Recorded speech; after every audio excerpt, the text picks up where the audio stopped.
আরে মুমিন, আমার নবীর সাহাবী হযরতে আব্দুল্লাহ নওজওয়ান সাহাবী ছিল। মুমিন রে, ইসলাম ধর্ম গ্রহণ করার পূর্বে তার নাম ছিল আব্দুল উজ্জা। আমার নবীজি ইসলাম ধর্ম গ্রহণ করার পরে গো নবীজি তার নাম দিয়েছিলেন আব্দুল্লাহ। আব্দুল্লাহ নামটা বড় সুন্দর। আব্দুল্লাহ মানে আল্লাহর বান্দা। আব্দুল্লাহ ইসলাম ধর্ম গ্রহণ করার পরে আব্দুল্লাহ এমনভাবে ইসলামকে মহাব্বত করে গো, ইসলামের জন্য আব্দুল্লাহর সব কিছু কোরবানি করা লাগছে। না শুধু নিজের সম্মান ইজ্জত দিয়েছি তা না, আব্দুল্লাহ শুধুমাত্র ইসলাম ধর্ম গ্রহণ করানো অপরাধে আব্দুল্লাহর দেখে যে কাপড় ছিল গো, আব্দুল্লাহর কাপড়টা পর্যন্ত খুলে দিতে হয়েছে। আব্দুল্লাহ তার চাচার কাছে লালিত পালিত হয়েছে। আব্দুল্লাহ এতিম ছিল। আব্দুল্লাহ ছোট্ট অবস্থায় বাবা মারা গেল। আরে শেষ পর্যন্ত চাচা আব্দুল্লাহকে লালন পালন করলো। কিন্তু চাচা যখন জানতে পারছে আব্দুল্লাহ ধর্ম ছেড়ে দিয়েছি, তাদের ভাষায় আব্দুল্লাহ মুরতাদ হয়ে গিয়েছে। অথচ আব্দুল্লাহ আগে ছিল কাফের, এখন হয়েছে মুসলমান। মুসলমান হয় এত সোজা না, মুমিন না। ওই যুগে যে ব্যক্তি মুসলমান হইত, মুমিনদের তার উপর নির্যাতনের স্টিম রোলার পর্যন্ত চালানো হইত। ইমানের কারণে বহু বহু পরীক্ষা সাহাবীদেরকে দিতে হয়েছে। আরে মুমিন, আমার কথা না, আজও যারা ইমানদার বলে দাবি করে গো, তাদেরকেও পরীক্ষা দেওয়া লাগবে। আমার আল্লাহ রাব্বুল আলামিন পবিত্র কোরআনের সূরা আনকাবুতের ভিতরে আমার আল্লাহ বলেন, আহাসিবান নাসু আন ইউতরাকু আন ইয়াকুলু আমান্না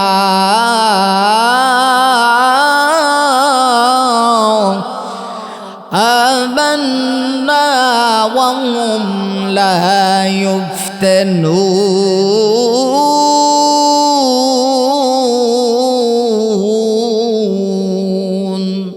আরে ওই আমার আল্লাহ বলেন না, হাসিবান নাসু আন ইউতরাকু আন ইয়াকুলু আমান্না। যদি কেউ এই কথা শুধুমাত্র মুখ দিয়ে স্বীকৃতি দেয় আমি ঈমান এনেছি আল্লাহর প্রতি, সে কি ধারণা করে এই কথা বললে আমি আল্লাহ ছেড়ে দিব? না, তা হতে পারে না। আল্লাহ বলেন ওয়াহুম লা ইফতানুন, আমি পরীক্ষা না দিয়া তাদেরকে ছাড়ব না। পরীক্ষা হবে, ঈমানের কারণে পরীক্ষা দেওয়া লাগবে, পরীক্ষায় উত্তীর্ণ হওয়া লাগবে। নবী সাহাবী হযরত আব্দুল্লাহ রাদিয়াল্লাহু আনহু শুধুমাত্র ঈমানের কারণে এত কষ্ট তাকে ভোগ করা লাগছে। চাচা তার কোনো সন্তান ছিল না, সম্পদের মালিক অটোমেটিকলি তিনি হয়ে যান, কিন্তু সম্পদ থেকে ভাতিজা আব্দুল্লাহকেও বঞ্চিত করা হলো না। শুধু সম্পদ থেকে আব্দুল্লাহকে বঞ্চিত করা হয় নাই, আব্দুল্লাহ দেহের কাপড়টা চাচার টাকায় কেনা ছিল। শেষ পর্যন্ত আব্দুল্লাহ রাদিয়াল্লাহু আনহুর দেহের কাপড়টা পর্যন্ত খুলে নেওয়া হয়েছিল। মুমিন রে, অপরাধ কি ছিল? অপরাধ ছিল একটা, তিনি ঈমান এনেছে। ঈমানের পথ বড় কঠিন, কাঁটাজনিত পথ। এত সোজা ঈমান না রে, ঈমানের জন্য বহুত কষ্ট করা লাগে। আরে মুমিন, আমার আল্লাহর জন্য সাহাবীদের ঈমান কি আমার আল্লাহ এতটুক ভাবে গ্রহণ করে নিয়েছে। আমার আল্লাহ কোরআনের ভিতরে বলেন, আমিনু কামা আমানান নাস।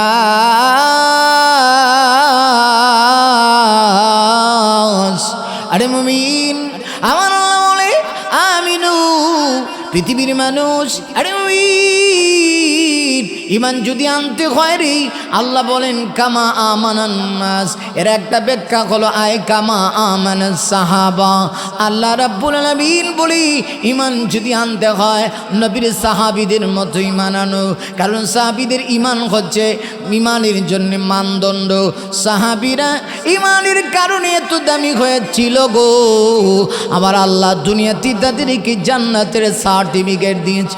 না শুধু তা না, কোরআন শরীফে সাহাবীদের কাফেলা জামাতের ব্যাপারে আমার আল্লাহর ঘোষণা হলো রাদিয়াল্লাহু আনহুম ওয়া রাদু আন। আরে আবার আল্লাহ বলেন আমি আল্লাহ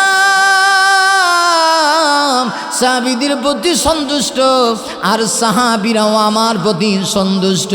হযরত আব্দুল্লাহ ঈমানের কারণে বাড়ি ছাড়লেন, ঘর ছাড়লেন, এমনকি নিজের দেহের কাপড়টা পর্যন্ত ঈমানের পরীক্ষা দিতে গিয়ে আব্দুল্লাহ নিজের দেহের কাপড়টা খুলে দিলেন।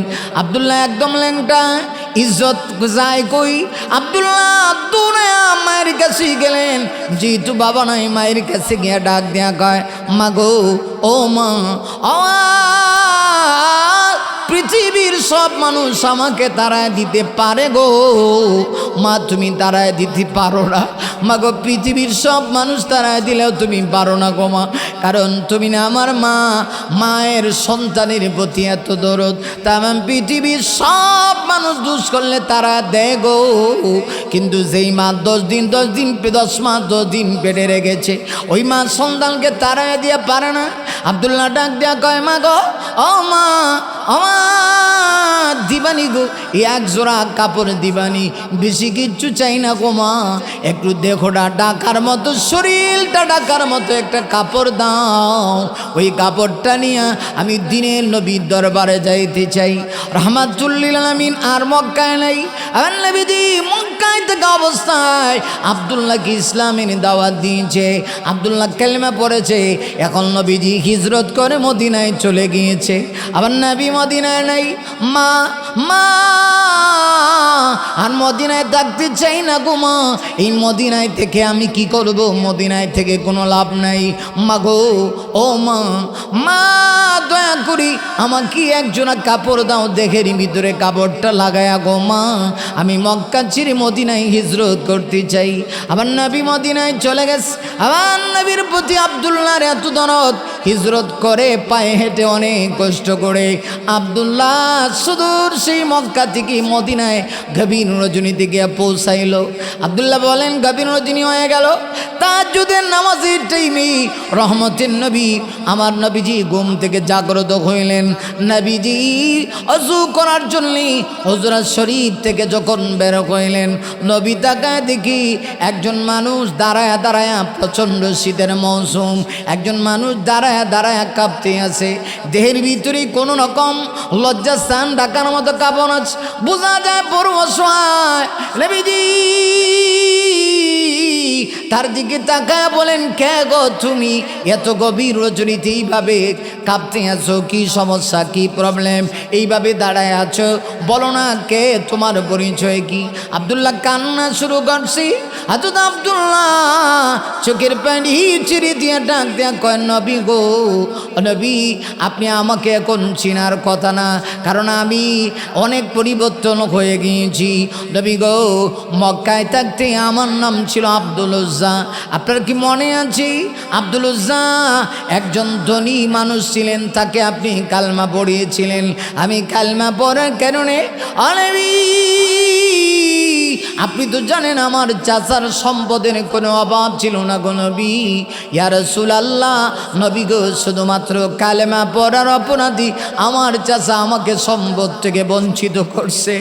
ঈমানের পথে অবিচল থেকে আমার মরণ যেন হয়, ঈমানের পথে অবিচল থেকে আমার মরণ যেন হয়।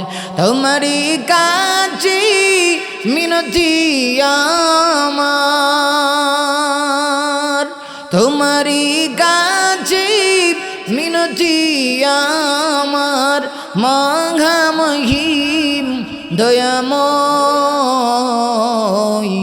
ইমানের পথে অবিচল থেকে আমার মরণ যেন হয় ইমানের পথে অবিচল থেকে আমার মরণ যেন হয় আমিন।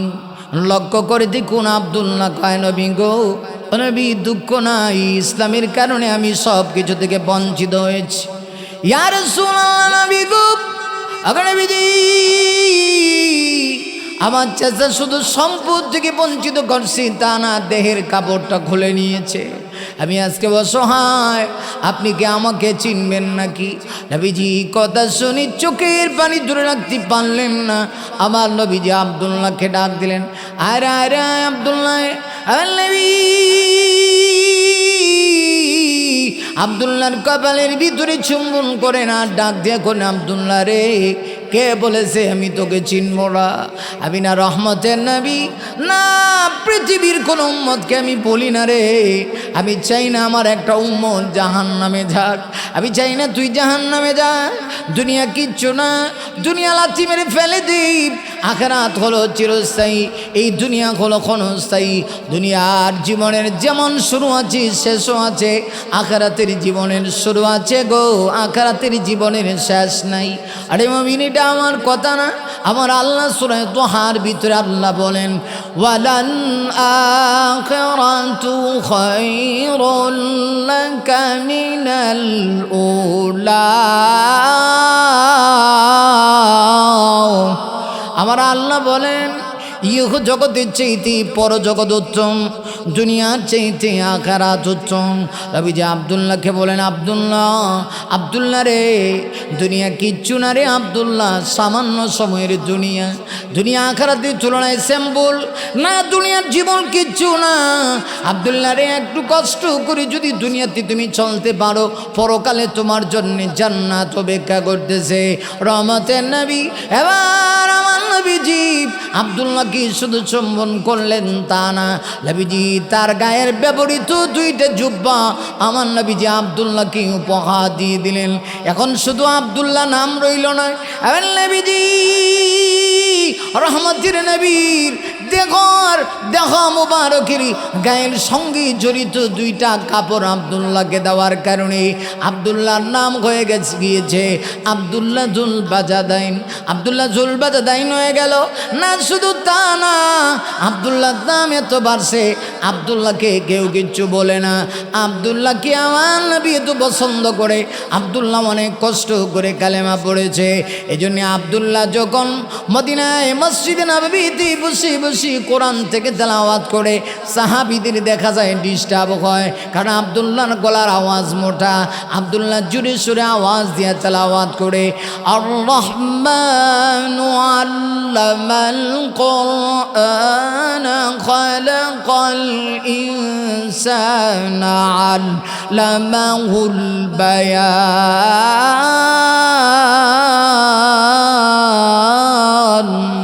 আরে মুমিন নবী সাহাবী আব্দুল্লাহ জুড়ে সুরি তেলাওয়াত করে, এজন্য সাহাবীদের ডিস্টার্ব হয়। সাহাবীরা অভিযোগ দেয় করে গো নবীজি সাহাবীদেরকে বলে, সাহাবীরা আমার আব্দুল্লাহকে তোমরা বাধা দিও না। না আব্দুল্লাহকে বাধা দিও না, আব্দুল্লাহকে বাধা দিও না। আব্দুল্লাহ ইসলামের জন্য বড় ত্যাগ তিতিক্ষা করেছে। তোমরা তো শুধুমাত্র ঘর বাড়ি ছেড়ে হিজরত করেছ, আব্দুল্লাহ ঘর ছেড়েছে, বাড়ি ছেড়েছে, সম্পদ থেকে বঞ্চিত হয়েছি, দেহের কাপড়টা পর্যন্ত আব্দুল্লাহ খুলে দিয়েছে। আবার নবীজি বললেন কিচ্ছু বলো না, একটা জিহাদের টাইম আসলো। নবীজি সাহাবীদেরকে উদ্বুদ্ধ করলেন আব্দুল্লাহ জিহাদে যাবে। আব্দুল্লাহ জিহাদের ভিতরে গেলেন, আসার পথে আব্দুল্লাহ ও অসুস্থ হয়ে আব্দুল্লাহ আল্লাহর দুনিয়া থেকে, হযরত আব্দুল্লাহ দুনিয়া ছেড়ে ইহকালের মায়া ছেড়ে আব্দুল্লাহ দুনিয়া থেকে চলে গেল। আব্দুল্লাহ যখন দুনিয়া থেকে চলে গেল গো, আব্দুল্লাহর দাম এত বেড়েছে, আবার নবী নিজে আব্দুল্লাহর দাফন কাফন দাফন করেছে। আবার নবী নিজে আব্দুল্লাহ কি নবী নিজে জানাজার নামাজ পড়ায়া আব্দুল্লাহকে দুইটা হাত দিয়া হাত বাড়ায় দিয়েছে। কবরে নেমে রহমতের নবী হাত বাড়ায় দিয়া ডাক দিয়া কয় সাহাবীরা রে দেশ না আমার আব্দুল্লাহর লাশটা দে রে, আমার আব্দুল্লাহর লাশটা আমার হাতে উঠায় দে। আবার নবীজি আব্দুল্লাহর লাশ হাতে নিয়ে নবী নিজে কবরের ভিতরে রাখছে। সাহাবীরা দাঁড়ায় কয় আব্দুল্লাহ রে, রে আব্দুল্লাহ তোর কত সম্মান কত ইজ্জত, এত ইজ্জত নবীজি তোকে দিল, এই লাশটা যদি তোর না হয় আমাদের হইতো কতই না ভালো হইতো। যে লাশের সঙ্গেই আমার নবীজির মুবারক হাত লেগেছে এই লাশটাকে আর জাহান্নামী হইতে পারে না, জাহান্নামী হইতে পারে না। আমার নবীজি কবরের ভিতরে আব্দুল্লাহর লাশটা রাখলেন। সাহাবীরা আফসোস করে আব্দুল্লাহ রে তোর কপালটা কত ভালো, কিন্তু নবীজি খুব তাড়াহুড়া করে আমার নবী কবর থেকে উঠে গেলেন। সাহাবীদের মনের ভিতরে প্রশ্ন জাগলো কেন নবী তাড়াহুড়া করে উঠলেন। রাসূল ডাক দিয়ে বলেন সাহাবীরা রে আমি যখন কবরে নেমেছি এমনি দেখি আমার আব্দুল্লাহকে আল্লাহ তো সম্মানিত করেছে, জান্নাতি হুরপুরে আব্দুল্লাহর কবরের দিকে রওনা দিয়েছে। আমি নবী লজ্জা পায়া জান্নাতি হুরপুরিরা যেমনি কাপড় উঠাচ্ছে আমি নবী লাফ মেরে দাঁড়ায় গিয়েছি।